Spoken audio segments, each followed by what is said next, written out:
Hello, this is Mindy Prosperi. I am a graduate student at Walden University.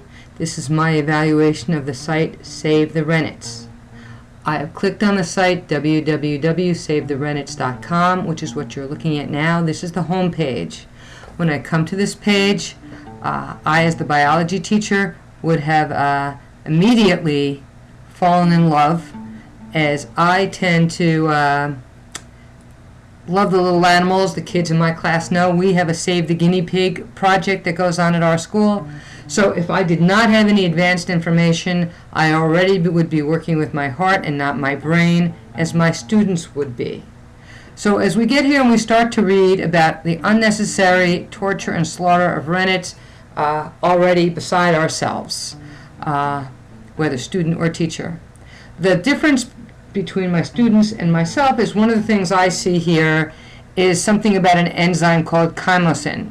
So my first immediate thought is I want to know more about this, so I would at least go this far. I would cut and paste this. I would then go and open a new window, or attempt to open a new window, and not get to EasyVid, but rather to try and get to a new window, there we go, and find out about chymosin. When we look it up, if we go to Wikipedia, a good starting place generally, we find out that it is indeed an enzyme, and it is found in rennet. Doesn't say who a rennet is. It's produced in ruminant animals, which I happen to know what that means, and I happen to know what bovine means. But once again, if I wasn't aware, I might read right past it and see that this indeed is used in the production of cheese, and it comes from the stomach of animals. And as far as I know, these little animals are called rennets. And now I'm very concerned, as would my students be. So let's come back here, and we're back at the home page. And what would be the next thing I would do?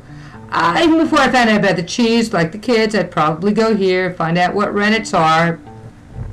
And they're little rodents.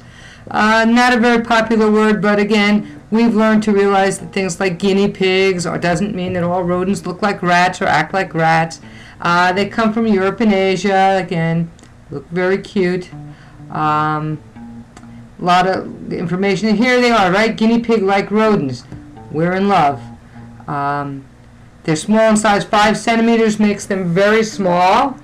But nothing here that would lead us to believe there's nothing true about this site. I always like to know when this site came out. Whenever I'm reading about anything, I want to make sure we're up to date. So I see the site is copyrighted, started in 2005, and they updated it through 2010.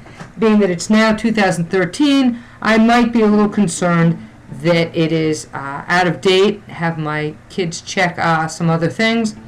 But here it's by Mark and Jamie.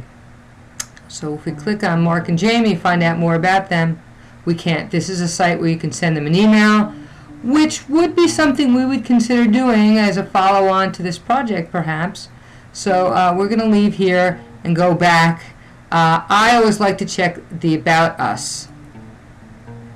So we go to About Us, and something my students probably would not check without me.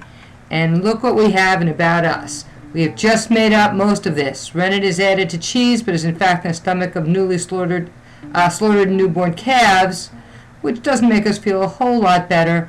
However, from what we've read before, we know that they really don't use calves anymore. This enzyme can now be genetically engineered, and that's really what's done now. They use bacteria to make this cheese. At any rate, this is my first attempt. I'm going to look at another site also. But I could see how my students could easily have gone through this whole site, used this for many things, but not for learning that you have to read carefully and watch carefully. Don't believe everything you see or read. Thank you.